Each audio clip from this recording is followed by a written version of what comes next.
ಕೆಲವೇ ಕ್ಷಣಗಳಲ್ಲಿ ಬಳ್ಳಾರಿ ಜೈಲಿಗೆ ಕರೆದುಕೊಂಡು ಹೋಗ್ತಾರೆ. ಸೊ ಡಿ ಗ್ಯಾಂಗ್ ನ್ಯಾಯಾಂಗ ಬಂಧನ ಅವಧಿ ವಿಸ್ತರಣೆಯಾಗಿದೆ. ಸೆಪ್ಟೆಂಬರ್ 9ರವರೆಗೂ ಕೂಡ ಈಗ ನ್ಯಾಯಾಂಗ ಬಂಧನದ ಅವಧಿ ವಿಸ್ತರಣೆಯಾಗಿದೆ. ಗಮನದಲ್ಲಿರಲಿ, ಇದೇ ಅವಧಿಯ ಒಳಗಡೆನೆ ಚಾರ್ಜ್ ಶೀಟ್ ಕೂಡ ಸಲ್ಲಿಕೆಯಾಗುತ್ತೆ.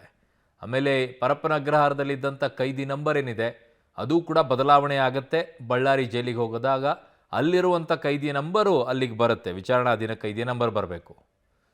ನನ್ನ ಸಹೋದ್ಯೋಗಿ ಈಗ ಮುರಳೀಧರ್ ಮುರಳೀಗ ತಯಾರಿ ಅಂತೂ ಎಲ್ಲ ಮಾಡ್ಕೊಂಡಿದ್ದಾರೆ. ಬೆಳಗ್ಗೆಯಿಂದಲೂ ಕೂಡ ತಯಾರಿ ಮಾಡ್ಕೊಂಡಿರುವಂಥ ವರದಿಯನ್ನು ಸಹೋದ್ಯೋಗಿ ಇನ್ನಿತರೆ ಕೊಡ್ತಾ ಇದ್ರು. ಬಟ್ ಈಗ ಬಳ್ಳಾರಿ ಜೈಲಿನಲ್ಲಿರುವಂಥ ನಂಬರು ಕೂಡ ಚೇಂಜ್ ಆಗುತ್ತೆ, ಇಲ್ಲಿರುವಂಥ ಕೈದಿ ನಂಬರ್ ಇರೋದಿಲ್ಲ.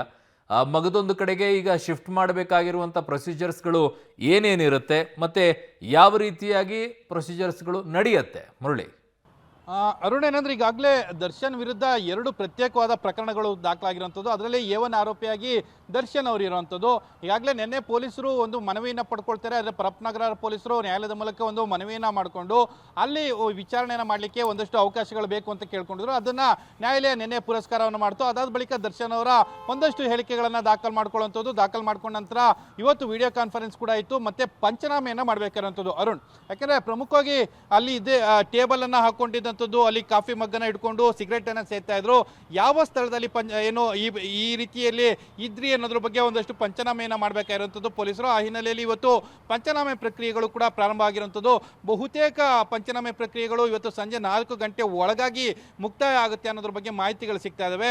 ಅಕಸ್ಮಾತ್ ಇವತ್ತೇನಾದರೂ ಅದು ಮುಕ್ತಾಯ ಆಗಲಿಲ್ಲ ಅಂದ್ರೆ ಮಿಡ್ ನೈಟ್ ಅಲ್ಲಿ ಅವರನ್ನ ಶಿಫ್ಟ್ ಮಾಡಲಿಕ್ಕೆ ಎಲ್ಲ ರೀತಿಯ ತಯಾರಿಗಳನ್ನು ಕೂಡ ಮಾಡ್ಕೊಳ್ತಾ ಇದ್ದಾರೆ. ಅಕಸ್ಮಾತ್ ಅದಕ್ಕೂ ಮುಂಚಿತವಾಗಿ ಏನಾದರೂ ಎಲ್ಲ ಏನು ಪ್ರಕ್ರಿಯೆಗಳೇನಾದ್ರು ಮುಕ್ತಾಯ ಆದರೆ ಸಂಜೆ 4 ಅಥವಾ 5 ಗಂಟೆ ಬಳಿಕ ಅವರನ್ನ ಶಿಫ್ಟ್ ಮಾಡೋ ಪ್ರಕ್ರಿಯೆಗಳಿಗೆ ಚಾಲು ಕೊಡುವಂಥ ಸಾಧ್ಯತೆಗಳು ಕೂಡ ಇದಾವೆ. ಯಾಕೆಂದರೆ ಈಗಾಗಲೇ ಪ್ರತಿಯೊಂದು ಡಿಸ್ಟಿಕ್ಕಲ್ಲೂ ಕೂಡ ಯಾವ್ಯಾವ ಡಿಸ್ಟಿಕ್ನಲ್ಲಿ ಅವರ ವೆಹಿಕಲ್ ಹೋಗುತ್ತೆ ಅನ್ನೋದ್ರ ಬಗ್ಗೆ ಕೂಡ ರೂಟ್ ಮ್ಯಾಪನ್ನು ತಯಾರನ್ನು ಮಾಡ್ಕೊಂಡಿದ್ದಾರೆ.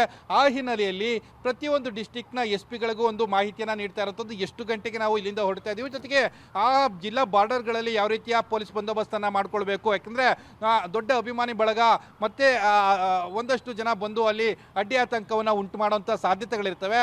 ಆ ಹಿನ್ನೆಲೆಯಲ್ಲಿ ಮುನ್ನೆಚ್ಚರಿಕಾ ಕ್ರಮವಾಗಿ ಪೊಲೀಸರು ಈ ರೀತಿಯ ಪ್ರಕ್ರಿಯೆಯನ್ನು ಮಾಡ್ಕೊಳ್ಬೇಕು ಅಂತೇಳಿ ಈಗಾಗಲೇ ಸೂಚನೆಯನ್ನು ಕೂಡ ಕೊಟ್ಟಿದ್ದಾರೆ. ಅಂದರೆ ADG ಲಾ ಆರ್ಡರ್ ಅವರ ಜೊತೆಯಲ್ಲಿ ಮಾತುಕತೆಯನ್ನು ಮಾಡಿ ಇದ್ರ ಬಗ್ಗೆ ಒಂದು ತೀರ್ಮಾನವನ್ನು ಮಾಡುವಂಥ ಸಾಧ್ಯತೆಗಳು ಕೂಡ ಇದ್ದಾವೆ. ಬಹುತೇಕ ಇವತ್ತು ಸಂಜೆ ಬಳಿಕ ಅಷ್ಟೇ ಈ ಪ್ರಕ್ರಿಯೆಗೆ ಚಾಲು ಸಿಕ್ಕುವಂಥ ಸಾಧ್ಯತೆಗಳು ಹೆಚ್ಚಾಗಿರುವಂಥದ್ದು ಅರುಣ್. ಓಕೆ ಮುರಳೀಧರ್, ನಿಮ್ಮೆಲ್ಲ ಮಾಹಿತಿಗೆ ಧನ್ಯವಾದಗಳು.